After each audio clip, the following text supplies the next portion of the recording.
For the last 15 years, I've been building businesses. Sometimes I had a co-founder, sometimes I was a solopreneur. In both instances, I've learned the hard way there are some critical things you need to succeed if you want to be a solopreneur. Here are 5 things you absolutely need if you're thinking about being a solopreneur. First is enough business expertise to reach early milestones. What I mean by this is if you're just starting out and you've never built an app, you've never built a website, you've never done sales, you've never done sort of all the critical steps of an early stage business, you're gonna have a really hard time actually achieving any milestones that will allow you to scale beyond yourself.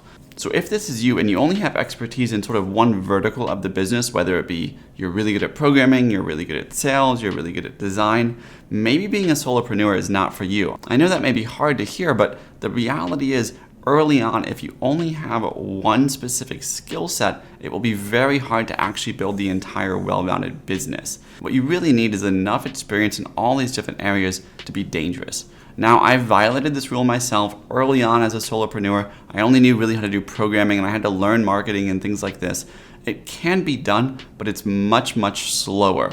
What I'd recommend in that case, if you only have experience in one specific area, is consider going the co-founder route until you've built up enough experience and sort of skills so that in your next venture, you could do it as a solopreneur if you still really want to go down that path. The second thing you need, and this sort of plays off my first point, is you need enough capital early on to hire experts to help you round out your skill set. It's unlikely that you're going to be a true expert in all of your areas. Maybe again, you're really good at sales, but if you're good at sales, you need to hire maybe a programmer to build your app.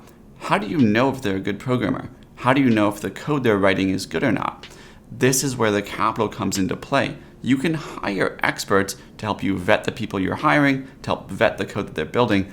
But if you're starting out as a solopreneur and you don't have any capital to help you build out and round out the other parts of the business with different experts and advice that you're getting, it can be really challenging. Again, in this route, I'd kind of maybe steer you towards the co-founder route until you have enough personal capital or investments coming in to hire out experts to help you build out the rest of your business. The third thing you need, a hack to replace what a co-founder often gives you, is you need a network to lean on. You need people that you can confide in, that you can go to and say, business sucks, I'm not having fun, everything's going wrong, customers are canceling, the website's crashing, and I just feel like quitting. And these people can say, you know what, we've been there too, let's talk about it, let's grab a coffee. In a co-founder scenario, your co-founder often is this person. You talk things over with them, you can confide in them in ways you can't confide in your employees and so on. If you're gonna be a solopreneur, you need to sort of replicate this experience where you have a group of friends or other folks that you can really confide in and just say what's going on in your life and they can encourage you and lift you up. This is a really important thing of being a solopreneur. It can be an extremely lonely journey and really hard. As you're thinking about building your business, think about what technical skills do we need? What's our sales process going to be? How are we going to, build the website? But also add into your business plan and continue to work on what is my network? What is the support system and ecosystem that I'm a part of that allows me to keep up the emotional energy to get through this? The fourth thing you really need as a solopreneur is time discipline. If you're a part of a team, if you have a co-founder and you're working in the same office or sort of on the same time zones, it's almost like you have forced accountability. And forced accountability can be a really powerful thing. There's a reason that people hire personal trainers, nutritionists, and so on, because you have someone looking over your back, and so you're more likely to follow through on your commitments. If you're a solopreneur just starting out, if you don't show up to work, if you don't make that sales call, you don't write that line of code, no one's gonna call you out on it. And this is a really dangerous thing. So again, like I mentioned, building your network, you need to really sit down and figure out what is your system gonna be for managing your time. Are you going to do time blocks in your day where you specifically work on areas?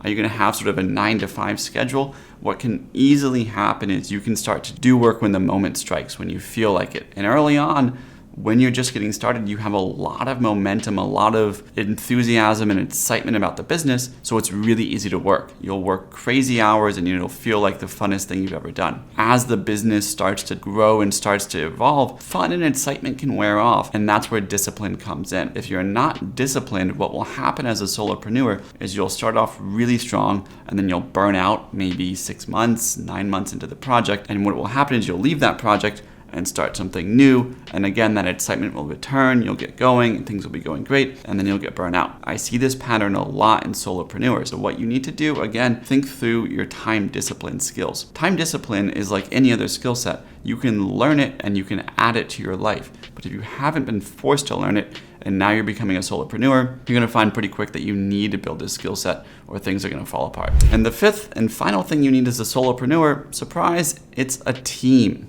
As a solopreneur, your time will be stretched to the max, and very quickly you will probably find that you just cannot get all the things done that you need to get done. I don't care how good you are as an individual contributor, a well-run team will always produce more than a single person. Early on, it's fine. You can do things by yourself. You can sort of be the salesperson. You can do the early sales. You can help program and things like that. But eventually, you will need a team, and chances are you need a team earlier than you think. When you find that your hours in the day are holding back your business, that's the time to get a team. If you can make more sales, more money, more revenue, add more customers to the business by adding team members, then it's time to do it. And frankly, it was probably time to do it 3 months ago, because when you build a team, they need time to ramp up, to scale, to learn your business. So as fun as it sounds to have no employees, have no boss, and just be a solopreneur, the reality is if you want to build a real business, you're going to need a team to get you there.